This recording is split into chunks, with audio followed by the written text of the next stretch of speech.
So as a couple of you may know, NRG got eliminated and they didn't look great in their game against Crew. And so that's what we're going to take a look at. We're going to take a look at their game versus Crew. We're going to start here on Bind with round number 2. And this is the thing about Bind that I want to just, initially bring up here, which is Bind is a map that FNS and, NRG, or before that Optic, were generally considered to be one of the best at in terms of their attacking. But there are some rounds here that we're going to take a look at that you're just going to see. It's like, what is going on? Okay, so as I say, let's dive into Bind. We're going to start with round number 2, which is a round where, they've won the pistol here. I do want to highlight that FNS only has a ghost. I think that's going to be quite important in this round. But obviously, Crew have, nothing. They've just got a bunch of classics and one sheriff. So, not too much there. And the round actually starts off very well for NRG. You see that, they managed to get a first kill there. They managed to get a second kill there, right? They suppress a third player here as well with the Brim, with the KO knife. So they know a third player there as well. And Melsa is going to go in just a second, and he's actually going to teleport away. So we're going to lose a 3v5 here, where they don't even have guns, right? Which is almost hard to do, right? So you see Melsa there, he's now going to TP away, right? So these guys now know that they've killed 2 players, and they know that one person is across the map, right? So we know that for absolute certainty. But now we need to take a look at where FNS is, because here's FNS, right? And again, I want you to remember, he has a ghost in this second round. And one thing that's crucial in this is that when you are in FNS's position here, so like he is just here, it's okay if you die, right? If FNS dies in this spot, it's completely fine. Because if we go back to this position, right, where he's just chilling back here, normally what you'll find on these second rounds is this player, who's like a lurk player, who only has a ghost, will often be like pretty aggressive in exploring the other site. Right, because again, if they end up walking up here and they die, that's okay, because they're only giving them a ghost, right? So it's absolutely fine. Instead, FNS is absolutely chilling back here in the most passive spot possible. And what that's going to do is it's going to mean that even though they've killed 2 players here, and they know that this guy is going to TP, right? So Melsa TPs. So they know that one guy is on FNS's side of the map. There's only 2 other players left who don't have guns. I mean, even with that being the case, you would think that they would speed up here and like say, okay, let's speed up into B, right? And it looks like that's maybe what they're going to do, but they get cautious for whatever reason, right? They take their time and they don't know what necessarily to do. And at this point, again, this is where FNS, instead of coming back here, he should be coming up this way towards the A site, right? Because he should be telling them either to call them back, like, hey guys, I've got a free site, or if he sees like 2 players here and he dies, well, that means there's only 1 player over here, so that means you can just go, right? Because you shouldn't lose to 1 player. Instead, we do neither. We don't speed up into the site. We wait until Crew are able to rotate, and they get absolutely destroyed. Kesnet just threw a nade, and they're going to get absolutely destroyed by it. And this is the first thing, right? NRG, they were maybe a bit slow to react there, and FNS is, really not performing his role, which he probably should be in this round. Coming out wide here, Horn is at least dealt with. Doing a lot of damage to Matter. Okay. Kesnet taking off the head of Som. Everyone rebounding, double up. You are potentially lining up damage. More than done. This is a classic in the hand of adversary when it's done a lot of steady work here. Matter down to the 2 HP a little bit prior. He feels like he can't really take that fight. And Crew repositioning, almost expecting a TP play. I think they're reading that Finesse probably lurked through A. But the weird thing is, like, there's a Vandal down long Finesse could go for if he wants to. He's just clearing the site, paving the way. Oh, this is a little bit awkward. And Clarence, they see the barrel, surely. Surely they do. Finesse is done. Dusted up, 2 HP for Madden. The rifle cannot save you there. So yeah, they end up losing this round. And as I say, they got absolutely destroyed by that raise nade. And then, we're swinging out. And okay, Crew hit some nice shots, right? Like, good for Crew. They hit some nice shots. But then also, it's an interesting choice by FNS here because, I mean, he doesn't know where the Brim is, right? At this point, they don't know where the Brim is. So he is actually going to be checking out towards B long. But this is a bit strange by FNS in terms of wanting to check B long as well. Not because I understand he doesn't know where the Brim is, right? But you have to remember, this Brim that they know was there because they KO suppressed him, right? So they know that the Brim is the one that TP'd across here. They know that the Viper was just on site. Okay, so they should know that the Viper, is not, on the flank. But also, FNS also saw this Viper will go up when the door opened. So should surely expect the Brim to have gone this way. In which case, he would have had to have literally sprinted, surely, to get to B long. You know what I mean? Like, he would have had to have gone a crazy path here, like, straight away. And considering that, yeah, okay, the Brim here is an unknown, but the Viper isn't, right? The Viper isn't an unknown. And you know, for those of you wondering, like, FNS can't see elbow from this spot, right? Like, when he's looking this way, like, if someone walked to elbow here, they could kill Matter as well, right? So he really is only covering B long. And obviously that doesn't go very well for them, and they end up losing the round. And this was a bad start to what was going to be a bad half. Okay, now let's come to the very next round, round number 3, because what's interesting about this one, and I'm going to probably make a whole video about this separately, but just quickly, NRG decided to force. Okay, now I, in the past and still now, am a proponent of forcing. However, this is not your usual force, right? Because normally you force after you lose a pistol round. But what's happened here is we've won the pistol round, then we've lost the eco, then we forced, right? So this is a bit of a different situation, and that does, I think, matter, because unlike when, you know, you force after winning the pistol round, you won't be looking at this, right? This is not a second round buy here from Crew, right? This is a third round buy where we've got 4 rifles and Outlaw, everyone's got full shields, everyone's got full util. The difference for me in forcing in a normal round, you know, like on a second round after they win a pistol, is that you're still going to run into some light shields. You're still going to run into, you know, not full util, right? Which makes your stingers, you know, your stinger force is therefore going to have a much higher chance of success versus full rifles, you know, full util. I mean, even some members of Crew, even if you do win the round, they're still going to have a bye because they won that second round against you, right? So I think that this was a strange decision. This is a decision that doesn't make a ton of sense to me. They do have a result, so maybe you can factor that in. But I do think that this is a bit of a strange one. And then what you're about to see now is this B exec from NRG that, again, is not going to go so well. As you mentioned already, there's a lot of danger here in the round. Matter spotted as well, and does have that ult in the back pocket, showstopper. It's going to be a big one. Nade already rebounding. Straight into the back now, and you're going to be sending it flying forwards. Slow and a Thorn's not enough to stop this! No consideration! The Shy could be into that angle. The fuse just steadily running out and not enough there, and he's just walking straight into them. Oh my! So I could show you multiple rounds when NRG do this exact same exec, and I don't get it at all. Right? I don't understand this exec. I don't understand how they've come up with this plan, because you tell me, we see Som and FNS here die in hooker to this Vice, right? You tell me what they're going to do here, right, as a Brim and a Viper.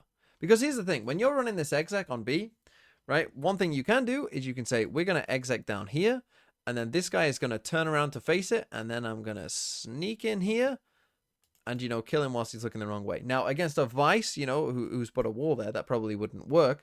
So the other way of doing it is what NRG do here, where it's like, we're going to exec from both sides at the same time.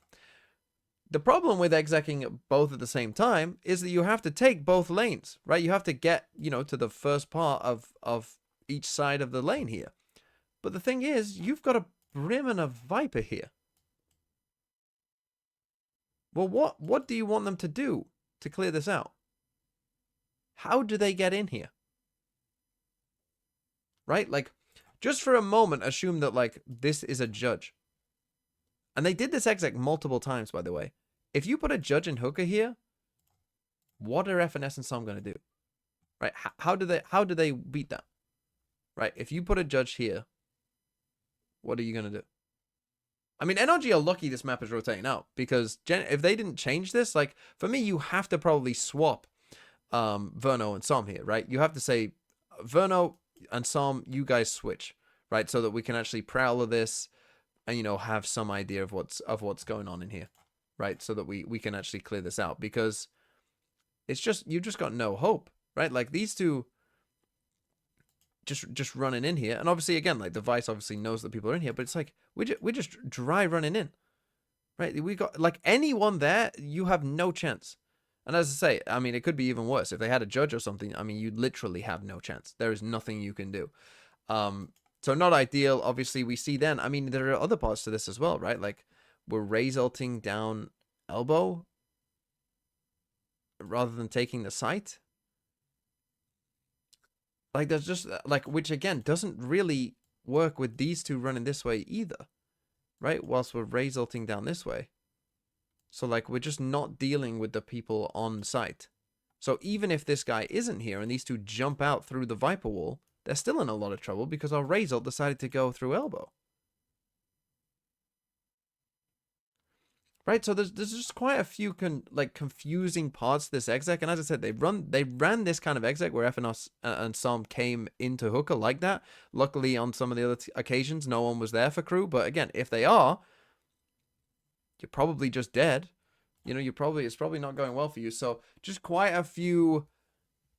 Yeah, I don't even know what to say about that round from NRG. Okay, quick little point here, but in the very next round, in round number 4, and again, they did this multiple times, so it must have been part of their theory or, you know, something they wanted to do. They buy a sheriff here for FNS. Why? Right? Like why? FNS up to this point had, like, I don't know, 7 kills in the first 2 maps. You know, something like that. 7, 8, 9, something like that. Across 2 whole maps. I've got no problem with him buying it, but I don't know. Give it to this guy? Give it to this guy? Like, play to your win conditions? I don't know. And as the rounds went on, there were a couple rounds I do want to give NRG some grace. There were a couple rounds where they just got unlucky, right? If you go and watch this whole VOD, you'll see multiple rounds where Marder is just dying through spams, through smokes, right? And it's just like, oh, we lost our duelist to, you know, just good spams from crew. And that is a bit unlucky, right? And there were those rounds in there. But then there was also some more rounds as we went forward, like this one, round number 9, where the movement isn't great by Marder, and again, it feels kind of a bit all over the place. Nice. Game be like that. Tough. Another fast play though from NRG. Wait a second. Thorns! Oh my goodness, okay. Just about wrangled that one. Hello. Again? Goes the angle! They're slow to a crawl. They are slow to a bloody crawl. So yeah, we can see Marder just kind of beef the initial movement here, and I get what they're trying to do, you know, but obviously you can see that's probably not exactly what he wanted to do here, Marder. And then, you know, when the thorns go up and stuff like that, I mean, you know, they go through a Viper Orb Snakebite Thorns. Like, I mean, I understand, like, he's got to judge this round, right? So this is sometimes the problem when you go for this, is you feel like we only really have one idea. And so we have to kind of go for that idea, because our idea is we're going to get the judge into lamps. And so I can understand, like, they probably feel somewhat like, hey, this is our only option. But, like, we get revealed, you know, and again, I just think we're maybe on a slightly different page. You know, I mean, it doesn't look great. Again, Ethan is the one dying there. Maybe he was getting ready to go flash for Marder and it wouldn't look so bad. But again, maybe it's a little unlucky, but it just doesn't look great, does it? And then finally here, let's finish with round number 11. And this one is going to start with this Viper's Pit down short from crew. And okay, I get it, right? They had a Viper's Pit. You don't know where they're going to put it. It looks like, you know, they wanted to go for maybe some kind of A-split idea. They went for a Viper's Pit. Okay, you know, like, that's probably going to ruin that idea. But let's just watch them, you know, go around the map here, NRG. Because you're going to see, they say, okay, there's a Viper's Pit here, right? So I'm just going to play this on 2x speed. You're going to watch them decide to come back towards B, right? We've still got this lurk out towards shower just here.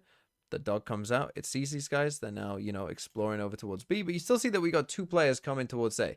So it seems like the idea here is, okay, we are going to come back towards A. Now, one thing I do want to note is that we also have a Viper's Pit and we have a Razor, right? And I do think that might change your thinking of what you can actually do in this round, right? Because you could think, okay, we can Razor this Viper to kill them, right? You could just think, well, we probably think there's going to be 3 people here on B, but we do have a Razor, so, you know, it's still possible. You know, we could do this exec into the 3-player stack that we probably know is on this side of the map, because, you know, we got a Razor, we could kill one of them and go from there, right? Instead, they don't really do that much, right? So, I mean, again, like if you actually watch what happens here, you see, like, I don't, this, like, we send 1 Prowler here, and a KO knife, and a KO flash, we jump peek in here, and that's it. And now we're gonna leave, right? And now the time, we're on 30 seconds, right? So now our plan is to send FNS before his team gets here into the Viper's Pit on his own.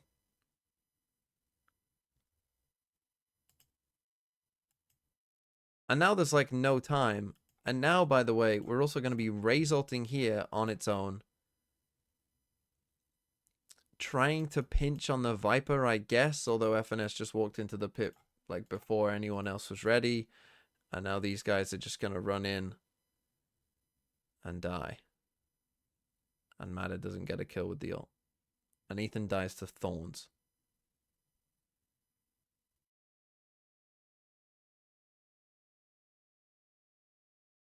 I don't know. I don't really know, right? Obviously, hindsight is blissful, right? We can say obviously that didn't work. It wasn't very good, but was then I honestly don't know. I don't know what to say. It feels like there were maybe other options in that round that, you know, it could have gone better than what we just did. Maybe that's just me. But NRG, hey, Bind's rotating out, so they don't have to play this map again. Something about NRG and Bind these past couple of years where maybe it's just not their map, right? Maybe it's just not their map. Luckily for them, it's rotating out. So hopefully it'll be better.